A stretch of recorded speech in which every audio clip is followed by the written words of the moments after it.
Hello. So today we're going to look at how to make a money origami heart.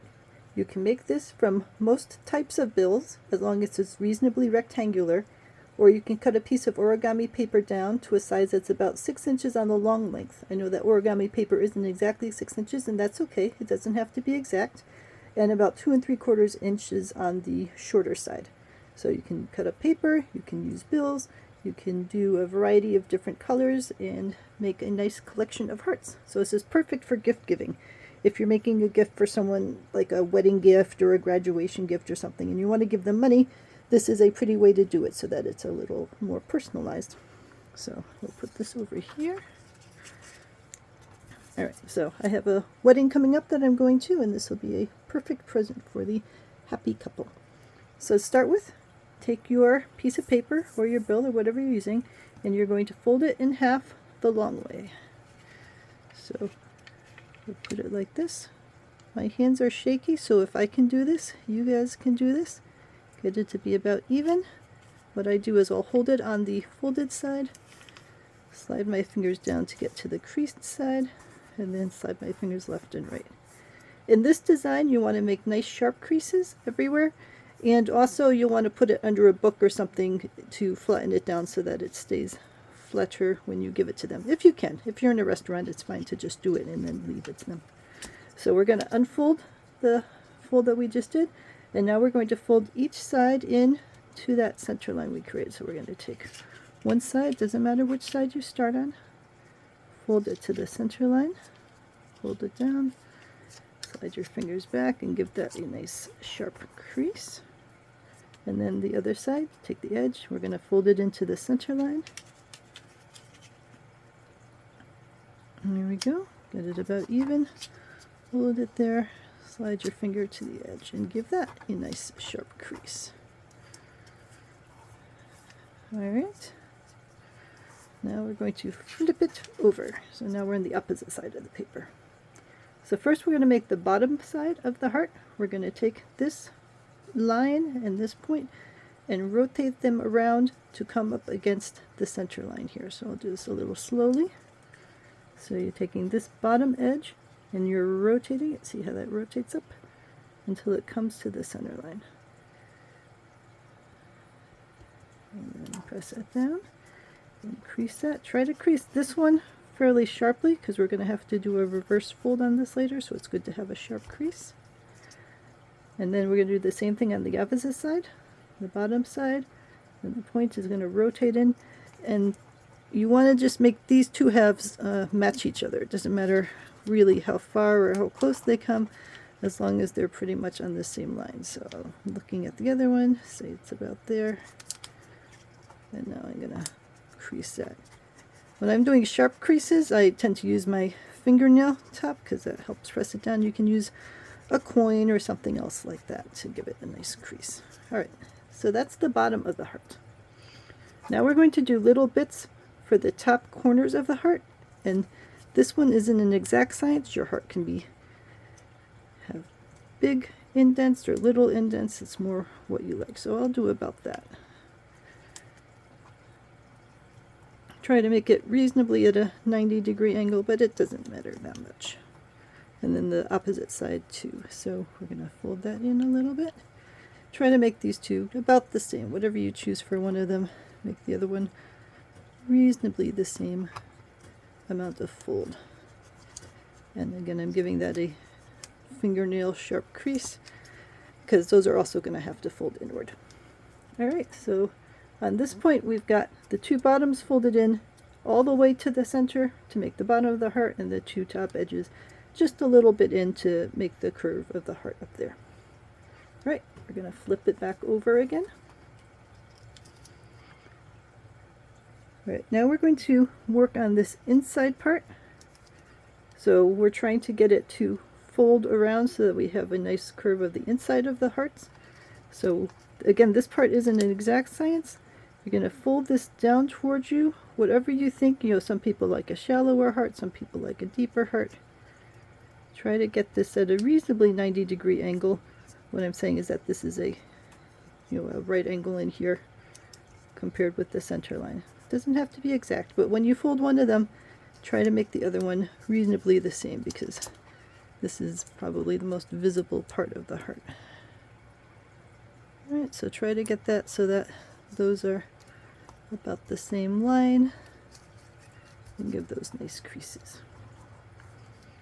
Alright, so now comes the inside folding part. So if you look at the model hearts that we're working with, you can see that you can't see these flappy things.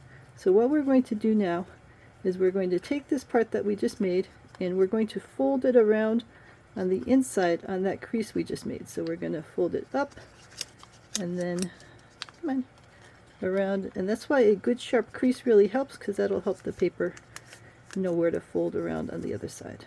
And then the same thing on this, we're going to fold this up and around and have it come down on the inside of that.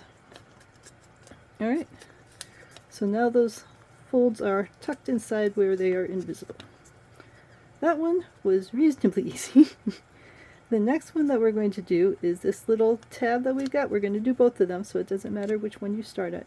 But we're going to unfold this, and now we're going to squash it in so that we don't have this little tab hanging out anymore. So what we do is we open up that, and see how that's like a little triangle shape in there? If you gave those nice sharp creases, you should be able to push the center of the triangle in, and that should fold right inside along those lines that you made. And then when we press it back down again, now that little triangle is tucked inside, and from the front and from the back it is hidden. Alright, so that might take a little work to get the hang of, and it really helps to do a sharp crease so that it has something to fold on. So we're going to do it again for the opposite side. So we've got this little tab thing, the triangle that we had folded to the back. We're going to make that straight again for a minute. We're going to open up the inside, and we're going to push that in along that center. And if you look at it from the different angles, you can see how it starts to bend in along the lines that you've made. And if you've got a good crease in there, it should fold along that crease, and then you can flatten it back out. And then just give it a good squish to hold it in its new folded position. Alright, so those are the top two. Now we're going to do the same thing to these bottom two pieces. So we're going to fold out the bottom corner, either one, because we're going to do both.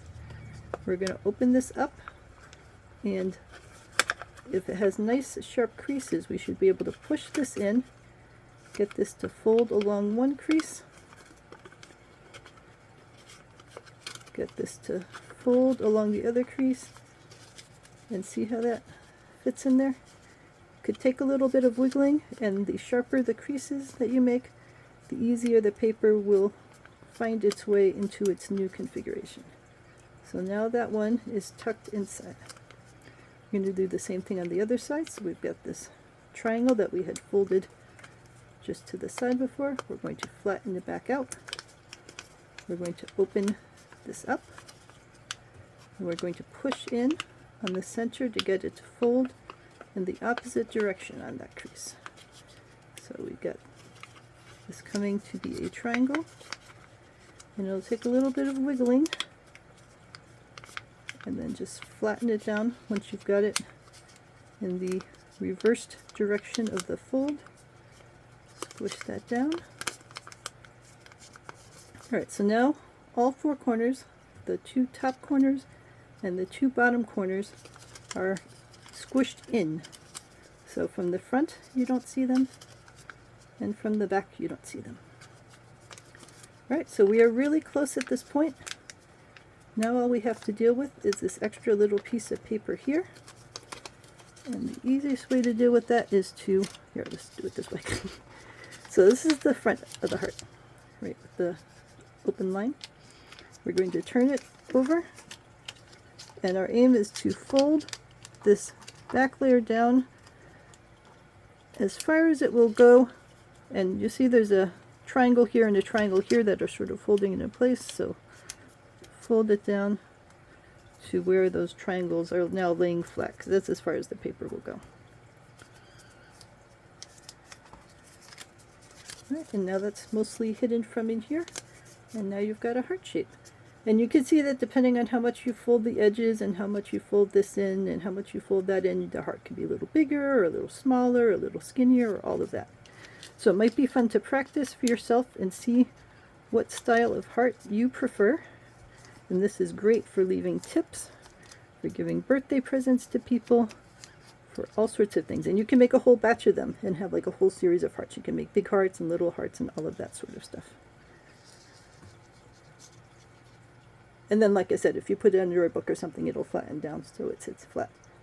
Let me know if you have any questions at all about money origami hearts.